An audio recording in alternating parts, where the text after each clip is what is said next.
Hello, my beautiful sponges. 2 Samuel 16. Let's get into it, shall we? Tonight, or today, or whenever, it's David and Ziba.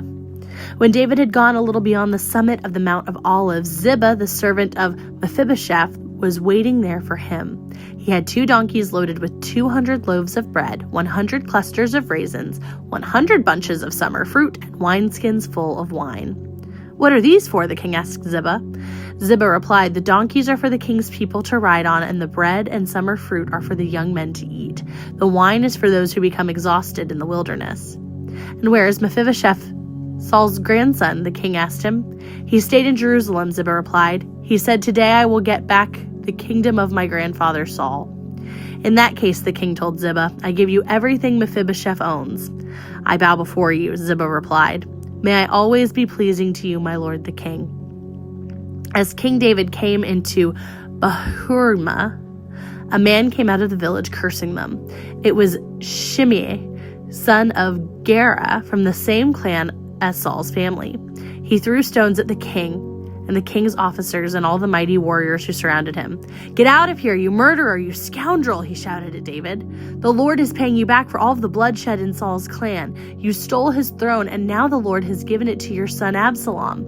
At last you will taste some of your own medicine, for you are a murderer." "Why should this dead dog curse my lord the king?" Abishai, son of Zeruiah, demanded. "Let me go over and cut off his head." "No," the king said. "Who asked your opinion, you sons of Zeruiah? If the Lord has told him to curse me, who are you to stop him?"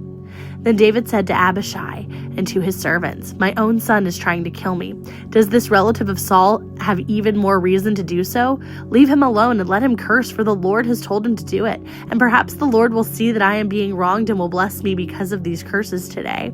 So David and his men continued down the road, and Shimei kept pace with them on a nearby hillside, cursing and throwing stones at David and dirt at David. The king and all who were with him grew weary along the way, so they rested when they reached the Jordan River. Meanwhile, Absalom and all the army of Israel arrived at Jerusalem, accompanied by Ahithophel. When David's friend Hushai, the Archite, arrived, he went immediately to see Absalom. "Long live the king," he exclaimed. "Long live the king." "Is this the way you treat your friend David?" Absalom asked him. "Why aren't you with him?" "I'm here because I belong to the man who was chosen by the Lord and by all the men of Israel," Hushai replied. "And anyway, why shouldn't I serve you? Just as I was your father's advisor, now I will be your advisor." Then Absalom turned to Ahithophel and asked him, "What should I do next?" And Ahithophel told him, "Go and sleep with your father's concubines, for he has left them here to look after the palace. Then all Israel will know that you have insulted your father beyond hope of reconciliation, and they will throw their support to you." So they set up a tent on the palace roof where everyone could see it. Ooh!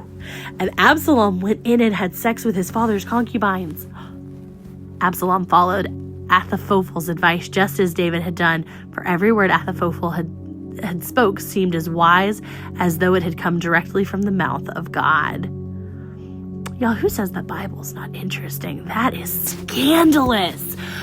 Well, tune in tomorrow because we're keeping this going to find out what's going to happen. But man, House of David's got some drama tonight. I hope you have a wonderful whatever the time of day that you're having.